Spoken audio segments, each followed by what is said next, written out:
Billy, I did want to talk about what Chris Whittingham said. Are you willing to reveal what Chris Whittingham said that was the first negative thing? Our environment has finally, after more than a year, brought some acid out of Fancy Lad. He is a gentle helper. He is here to serve. He never spits poison at anybody. What happened? So we were prepping for the show today, and I was trying to bring some good vibes and some good energy to the room. Yeah. So naturally, I asked Roy about a recent car accident and how his car was doing, and said, it was your dream car you crashed, right? Because, again, I was trying to bring positive energy and positive vibes. Yeah, excellent fucking start. Thank you, Billy. That's great. Whoa, geez. I mean, mark that. Come on. It's a sincere question. So we were just kind of talking about... So those were the vibes we were dealing with. Yeah, so we were talking about nice things. And Stamkos. He's dragging in Stamkos, well, too. I didn't know about Kucherov. that. Oh, another one. Hold on a second.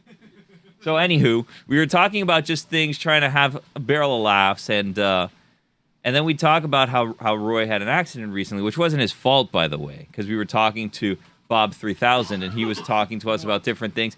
Anyway, so then when we were talking about his car accident, Tony, who's known as Tony Topper in these parts, always has to top everyone's story. Whatever it is that's happened to one person, it's happened to him multiple times, or it's happened to him better. So we were kind of talking about that. So we're talking about Roy's car accident and how his car's doing, and Tony just out of nowhere goes, you know, my car got cut with a samurai sword once. And we're like, what? And I go, Tony, that's just not true. And then he does his move. He does his move, which is, Lewis, come here. Lewis, didn't my car get cut by a samurai sword? And he said yes. And then Lewis is like, yeah, that happened, bro. It's true, that happened. I didn't say the It's place like, where it was, and he told exactly where it was. Left side bumper. And then all we asked, were you in the car when this happened? And he's like, no. And we're like, well, did you see someone do it? And he's like, no. And Lou's like, check the ring. It's on the ring. And he's like, well, no, the ring didn't catch it. We're like, well, how did you know a samurai sword hit your car? And he goes, the size of the cut. And we're like, that's not proof that your car was attacked by a samurai sword. And then everyone's kind of like, this is ridiculous. And then Woody goes, in fairness, Tony, you are a bit of a topper. No, there was something else said, too. I don't remember. I just said, Tony, I don't mean to assail your character, but you are a bit of a one-upper. Yeah, no, there was something else, too. It was the second one-upping that he did of the day, but I mean, when he tells us that his car was attacked by a samurai sword, it's easy to forget what the other one was. You want me to go take a picture of the cut? You want me to go take a picture of the cut? No, it wasn't that. You want me to take a picture of the cut, Dan? You want me to go over there? Whittingham just attacked Tony with a samurai sword. That is... When he looks at you in the face, when Whittingham looks at you in the face and says, to be fair. I don't mean to assail your character. You did assail my character. You are a bit of a topper. You are a bit of... The stuff that comes after, to be fair. Yes, good Lord. He severed your face. I do want to hear the story. I'm going to go take a picture of the car. Of how it is that you believe that your car was sliced in half by a samurai. It's such a ridiculous sentence. No, it's the perfect sentence for a topper.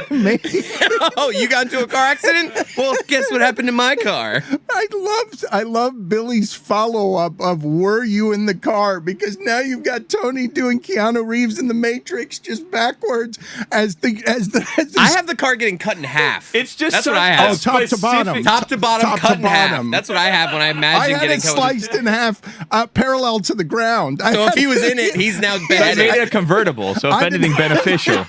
I did not have you chopping down like wood chopping. I had you slicing the way that you would slice sideways, like you would disembowel somebody with a samurai sword. But just... that's an absurd thing to say with absolutely no proof of it happening other than ask Lewis. Now the proof is going to be a photograph where we are going to see something and we are going to immediately say, yep, samurai sword. Dan, the funny part, my first day here, Tony was like, hey, man, when you're parking in the garage, don't park on the edges. Like, you know how when you're turning, there's like that edge car? Because like, oh, your car can get hit. Yeah, Roy there. So Tony goes to me, he's like, yeah, like, you gotta, like, don't park on those edges. Look at what happened to my car. Someone cut it with a samurai sword. So he's alleging it happened in the Clevelander parking lot. Someone here on the beach was walking around with a samurai sword. Well, if it had to happen anywhere, it probably would. And like a happen good here. friend, I believed him.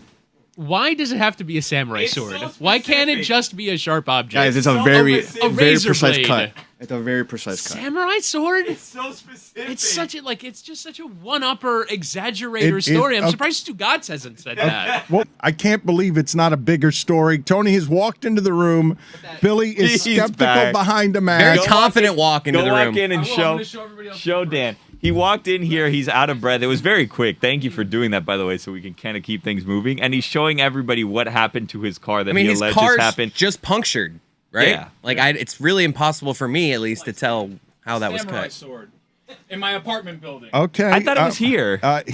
This was sliced, but it could have just been clipped by a car going by very Yeah. fast, correct? Yeah, it could have been like one puncture and then it kind of got ripped a little He's bit. never going to get out of that chair if he let him sit there. Tony's Dan- your new co-host, by the way. It may have been ripped off. Like, right, if there was a big truck that had like a spoke poking out, it would have ripped off the bumper at that Were you angle. parked backwards? No, it was parked like butt in. So So backwards. Okay, yeah, backwards. It's a hell of a slice. It is. Thank you. Please leave the room now.